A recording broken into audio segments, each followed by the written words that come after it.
Jimmy, how you doing today? Jeremy, I am doing wonderful. How are you?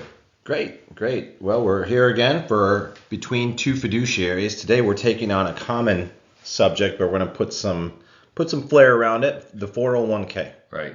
So we're going to reveal a couple of things here that we think are important about the 401k here in 2024 and beyond. Sure. And so we're looking forward to getting into it. This is actually a precursor, sort of a pregame to some additional 401k messages that we're going to be putting out later in the year. But we wanted to get the basics out there, so that's what we're doing. Let's get it going.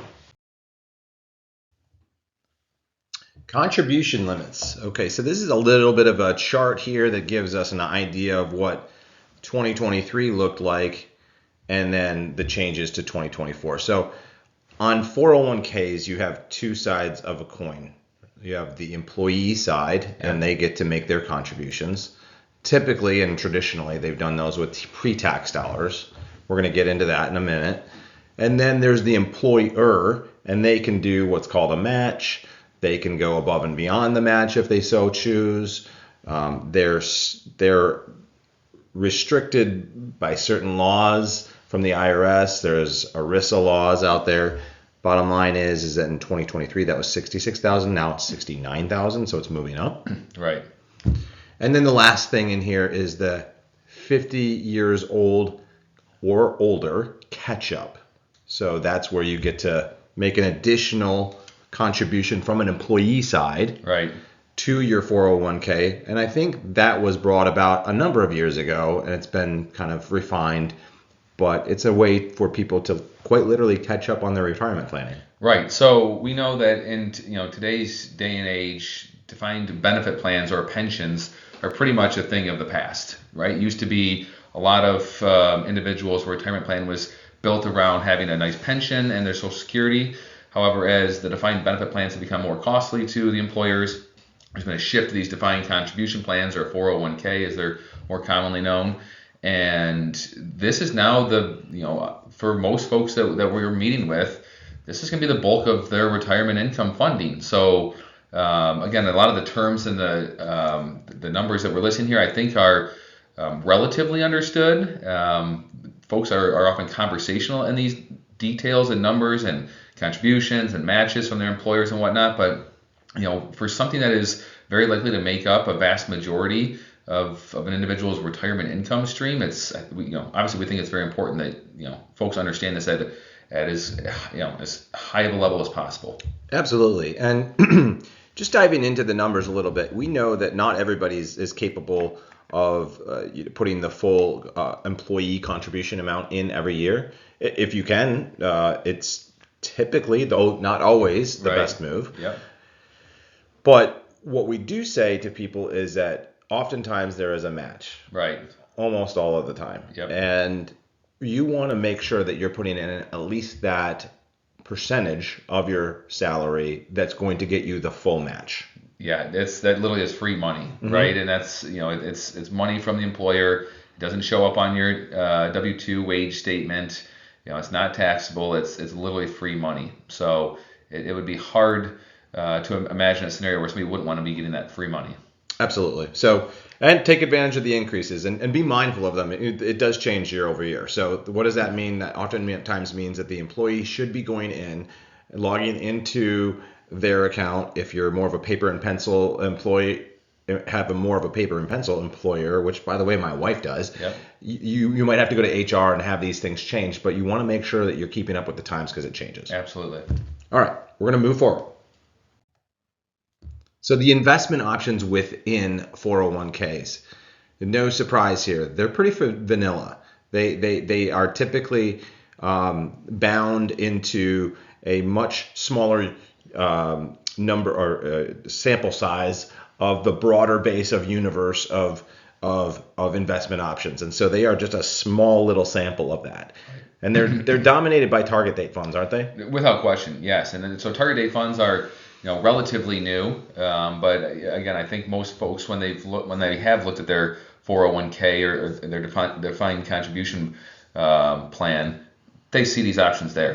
Whether they're target date funds or lifestyle funds, these are to your point, they make up the majority of the investments at this point. I think one thing that's important to note is that even though those contribution limits and a lot of these overarching rules for 401k plans are the same, the actual implementation of each employer's 401k plan can look vastly different, right? Totally. So yeah, I would agree that most of the investment options are centered around these target date funds, but some allow for brokerage accounts to be implemented where there is a lot more option and say in how your money is invested. But again, I would agree with that statement. The vast majority of this is tied up in these vanilla target date funds. Yep. Yep. And just basic options beyond that, even if they do offer it. And again, you're really proper to point out that there is a ton of difference between different 401k plans. Right. The sponsor can do a lot of different things.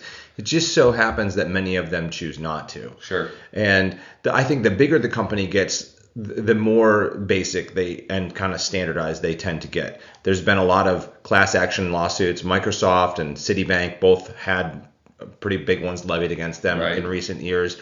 So they've continued to kind of make them simpler and simpler so that people don't get beyond their ski tips and get themselves in trouble. And then they're going back to the employer and saying, hey, you should have never gotten me into this, this investment option. I lost money. Right, exactly. So the other thing is we just want to point out sometimes, not all the times, but sometimes there are excessively high fees inside of these things. And that's the devil in the details. You really have to look into this. It's not on the surface level, right? That's exactly right. Again, this whole notion of we have these overarching rules that govern all these plans, but each employer's implementation of the plans can can vary quite differently. And the fees or the funds that they choose to put into these 401k plans, each individual fund, they have different fees associated with them. And how are the advisors to the plans and the fund companies that their investments are going into the plan, how are they being compensated? Well, it requires some deeper level of an x-ray of the investment options to know what are the fees associated with each of the funds in the plan. One other thing that I wanted to just mention too at this point, I think it's important. This is something we do with our clients. A lot of times we're trying to coordinate their investments between what it is that we're managing, say in their rollover IRAs and their brokerage accounts, and then what's also inside of their 401k. Because if you're not kind of looking at all of those elements, all of those different types of accounts, you can really get a lot of redundancy and overlap. Well, that's exactly right. And, we've seen this, countless times now. It's very common that individuals start with an employer. They set up their 401k in the first week of, onboarding with HR. They make some investment elections, and then they just don't change them. Right.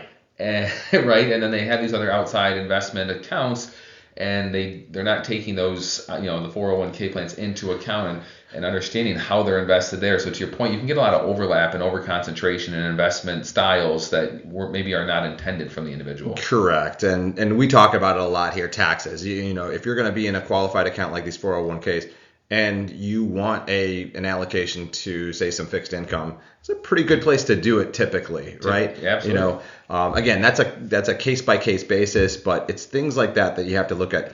If people are interested in getting a little bit more insight on that, we're here. Your financial advisor should be able to take a look at this as well if you're not with On Track. It's something that you want to be mindful of. No question.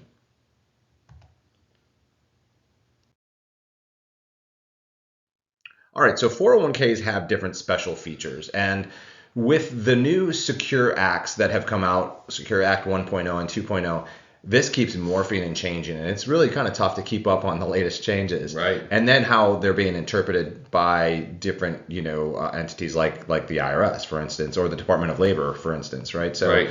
So you've got a lot of moving parts here, but some of the more common ones are going to be that you have a Roth option.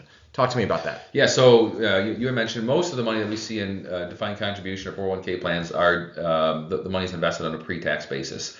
So what that means is you get a tax deduction for the contribution that year. The growth in the portfolio is tax deferred, but then you have to take every dollar that comes out of that account down the road is taxed as ordinary income. Whereas with the Roth option, the difference is you don't get that tax deduction up front in the current year, but your growth is tax deferred, and then as long as the distributions in the future are qualified, there is no income tax on the back end. So, again, depending on each individual's tax position and tax situation, the Roth option might be, a really wonderful option for some to be, pouring more of their money into. Certainly something to consider. And I think it was Secure Act 1.0, they allowed the Roth. It might have been even earlier than that. I can't remember exactly. But then in Secure Act 2.0, now they're allowing the employer contribution to actually go into the Roth as well. Typically, that would not go into the Roth. Right. It would be in the pre-tax no matter what.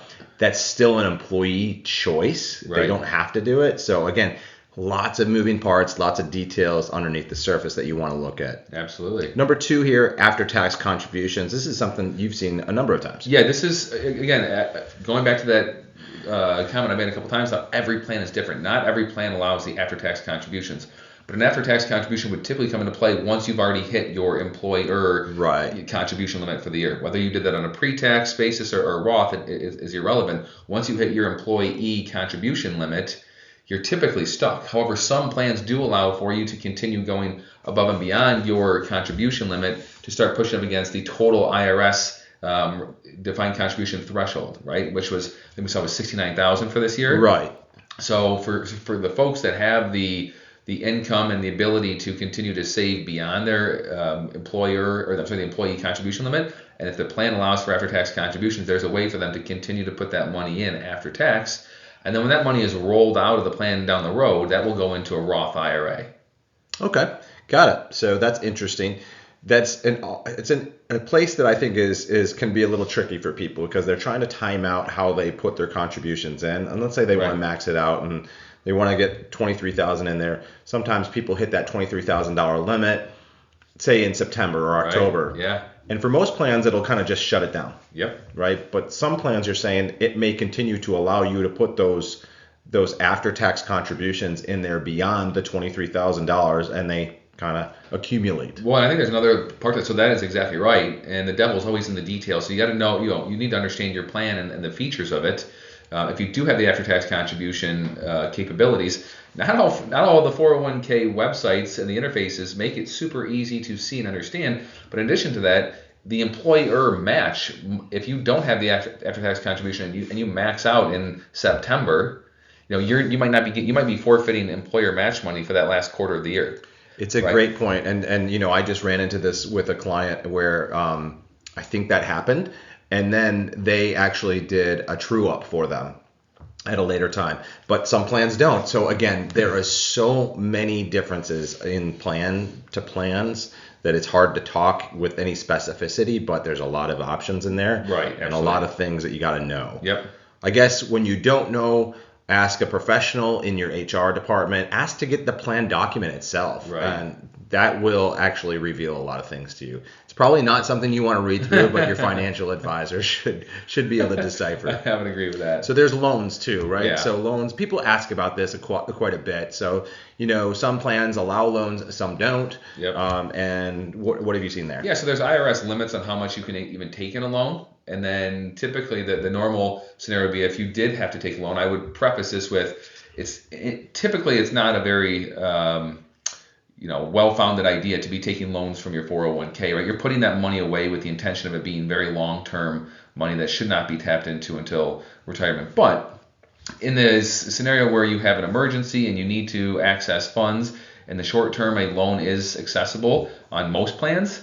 But again, you're limited to the amount that you can take out, and then that alone would be, in theory, it would be paid back through payroll deductions. So each paid period for the next however many years it takes you to pay it back, typically it's 5 years that they set as the cap to pay back the loan.